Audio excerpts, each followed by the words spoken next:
Nobody responded. All right, we watching this last video. How a slave became the first black millionaire. Crazy title.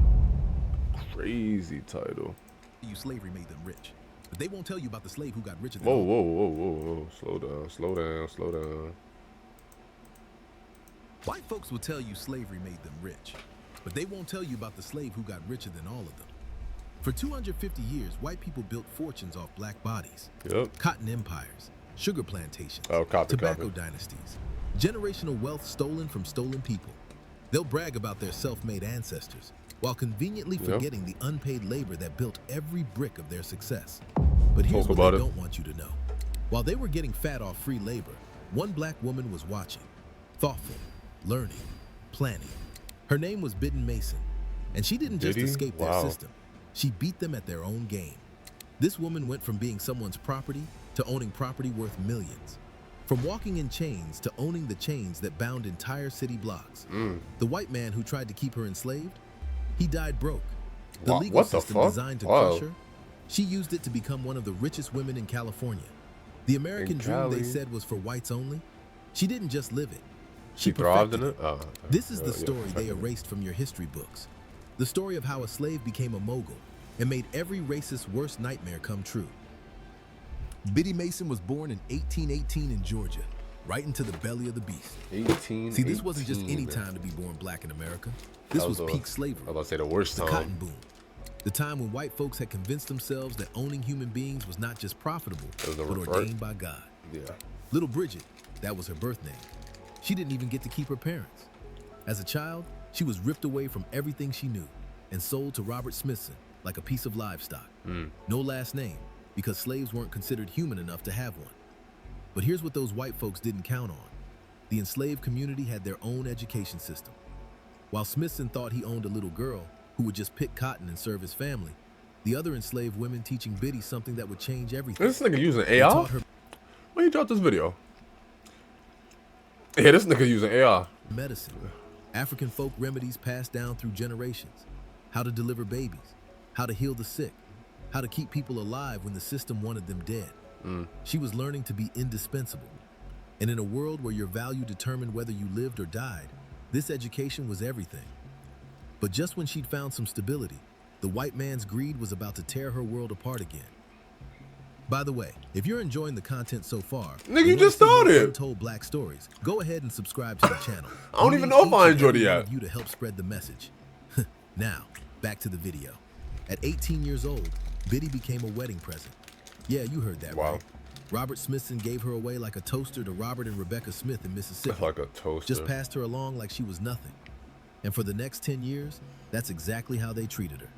She worked their fields, tended their livestock, cared for their sick, all while building a family of her own in chains. 3 daughters, Ellen, Anne, and Harriet, born into the same hell their mother knew. And here's the part that'll make your blood boil. Historians believe Robert Smith, her enslaver, was likely the father of at least some of her children, because enslaved women had no rights over their own bodies. None.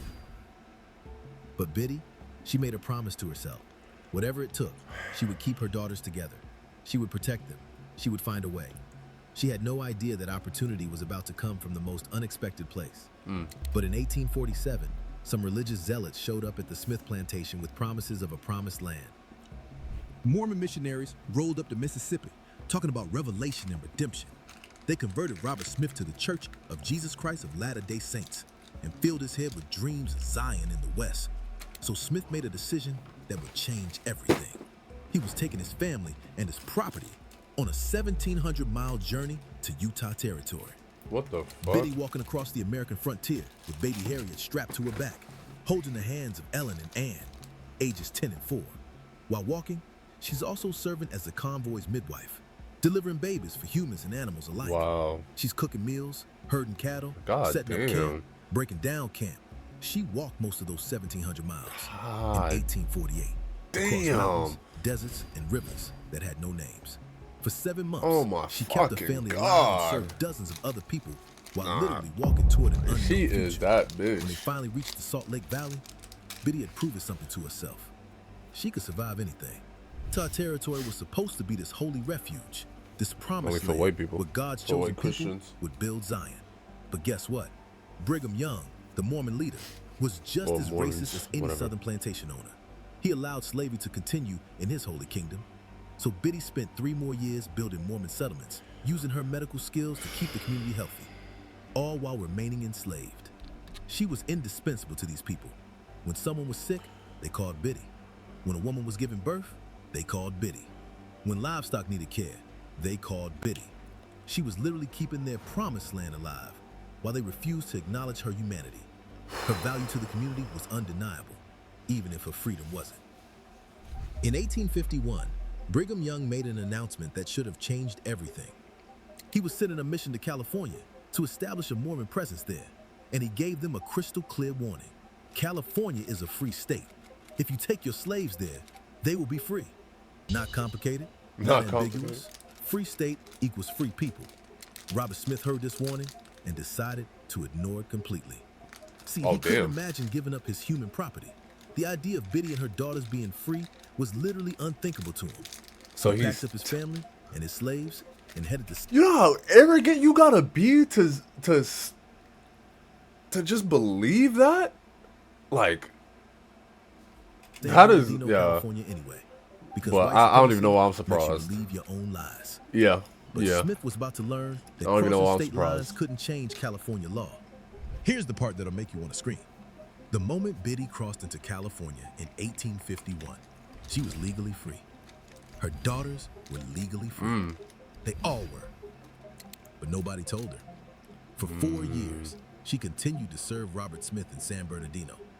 4 years of being legally free while still living as a slave. Smith lied to her face every single day, telling her she belonged to him, that she had no rights, that this was just how things were. And here's the really infuriating part. California authorities mostly looked the other way. Wow. They had the law on the books, but they didn't want to upset Southern migrants who brought money and political influence. So Biddy remained enslaved by lies and willful ignorance. But love was about to break those chains. Ellen, Biddy's eldest daughter, fell in love with a young man named Charles Owens. And Charles was something Biddy had never seen before. A free black man. Yeah. Who knew his rights. Yeah. The Owens family, Robert, Winnie, and Charles, they didn't just welcome Ellen. They educated Biddy. They sat her down and told her the truth that Robert Smith had been hiding for 4 years. You're free. You've been free since you crossed into California. And you can fight for that freedom in court. Imagine that moment. Imagine learning that everything you thought you knew about your life was a lie. That the cage you'd been living in didn't even have locks. Charles Owens didn't just steal Ellen's heart. He gave Biddy her first taste of what freedom actually looked like. Armed with knowledge and love, Biddy made the most dangerous decision of her life. She decided to fight. Charles Owens helped Biddy file a petition in Los Angeles County Court, demanding her freedom. And Robert Smith, he lost his damn mind. See, Smith knew he'd been breaking the law for 4 years. He knew that if this case went to trial, he'd lose everything. Yeah. So he came up with a desperate plan. He would take his slaves Well, to that's Texas, how you try to take, an actual slave state, and sell them there. He told them they'd be free in Texas. Another lie to add to the collection. But Elizabeth Rowan, a free black woman who'd been watching this situation, did she go to Texas and buy them? She contacted Sheriff Frank DeWitt and told him what Smith was planning. The sheriff rode into Smith's camp with a posse and served him with a writ of habeas corpus. Legal language for, you will explain to a judge why you think you can keep these people in bondage. What started as a love story had become a legal battle with everything on the line. The day of the trial came, and Robert Smith pulled out every dirty trick in the white supremacist playbook. First, he bribed Biddy's lawyer, just straight up paid the man to abandon his own client. Because when you've got money and whiteness on your side, corruption is just another tool. Second, California law prohibited black people from testifying against white people in court. So even though this case was literally about Biddy's freedom, she wasn't allowed to speak for herself. The deck was stacked. The system was rigged. Everything about this moment was designed to crush her spirit and send her back to bondage. Standing in that courtroom, Biddy was facing the full weight of American racism. The law said she was free, but the system said she was nothing. But sometimes, just sometimes, one person in power decides to do the right thing. Judge Benjamin Hayes looked at this case and made a decision that would echo through history. He broke precedent. He ignored California's racist testimony law. He allowed Biddy Mason to speak for herself in that courtroom. Wow. And when Robert Smith, the man who'd been lying and bribing and scheming, when he failed to show up to court on January 21st, 1856, Judge Hayes delivered a ruling that sent shockwaves through the system. All of the said persons of color are entitled to their freedom and are free forever. Not just Biddy, not just her daughters. 14 human beings walked out of that courtroom as free people because one black woman had the courage to fight and one white judge had the integrity to follow the law. Biddy chose the surname Mason that day, finally claiming her full humanity with a complete name. Therefore, at 38 years old, after decades in bondage, 38 Biddy Mason years was finally, old. legally, completely free. Freedom meant Biddy could finally get paid for skills she'd been using her whole life. Old. Dr. John Strother Griffin, a white physician, hired her as a nurse and midwife for $2.50 a day. That might not sound like much, I know. but most black women were making pennies. Yeah, I know. Biddy was making more than many white workers. She delivered hundreds of babies. She nursed patients through a smallpox epidemic, literally risking her life to save others. And every single penny she earned, she saved it. While other folks spent their money on fancy clothes and entertainment, She ain't worried about that. Biddy lived like she was still poor. Yeah. Because she had a plan. She understood something that escapes a lot of people even today. Real freedom isn't just about being able to leave. Real freedom is about never having to depend on anybody else's permission to live Yes, bro. Yes. your life. And By he's right. So many 1866, people don't she had understand saved this, enough bro. money to buy her Oh my first piece of God. property on Spring Street for $250. First property purchase wasn't just buying a house. Biddy was buying into the American dream that had been denied to her for 48 years. But she didn't stop there. See, while other people saw Los Angeles as a dusty frontier town with 2,000 people, That's crazy. Biddy saw the future. She bought land on the outskirts, knowing the city would grow. Wow. She held on to properties for years, then sold them for massive profits as Los Wow. Angeles exploded into a major city. She built commercial buildings and rented them out. She accumulated lot after lot, building after building. By the 1880s, Biddy Mason, the woman who was born someone's property, owned property worth 1818. She was born in 1818. $300,000. Wow. That's about $10 million in today's money. She was richer than most of the white folks who had once considered her subhuman. But wealth brought a new kind of responsibility. Yeah. With great wealth came great power. And Biddy Mason used every bit of it to lift up her community. In 1872, she co-founded the first African Methodist Episcopal Church, LA's first black church. The planning meetings held in her living room. The land it was built on, donated by her. She helped establish the first elementary school for black children in Los Angeles. Oh my God. She visited prisoners, bringing them food and legal aid. When floods devastated the city in 1884, she opened accounts at grocery stores for victims, black and white alike. Her home became a combination shelter, daycare, and community center. People called her Grandma Mason and Auntie Mason because she took care of everyone. She spoke fluent Spanish and dined with Pio Pico, the last Mexican governor of California. The mayor what the fuck? knew her. The poorest immigrant knew her. She was a bridge between worlds. Her philosophy was simple. If you hold your hand closed, nothing good can come in. The open hand is blessed, for it gives in abundance, even as it receives. But even legends have to face their final chapter. On January 15, 1891, Biddy Mason died at age 73 as one of the wealthiest long women in life, California. though. And then A black woman living. I don't even know what would be the average death rate for a black woman back in the 1800s. predictable happened. 73. They tried to erase her. Of She was buried in an course. unmarked grave in Boyle Heights. No monument, no recognition, no acknowledgement that a former slave had built Are an you empire and changed the city. serious?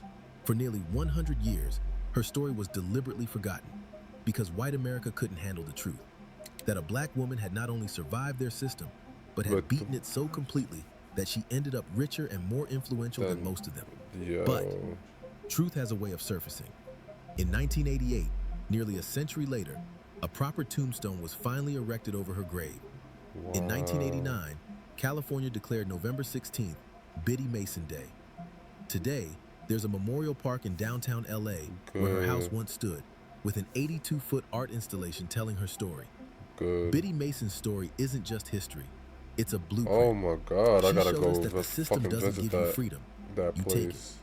She showed us that real power comes through ownership, permission.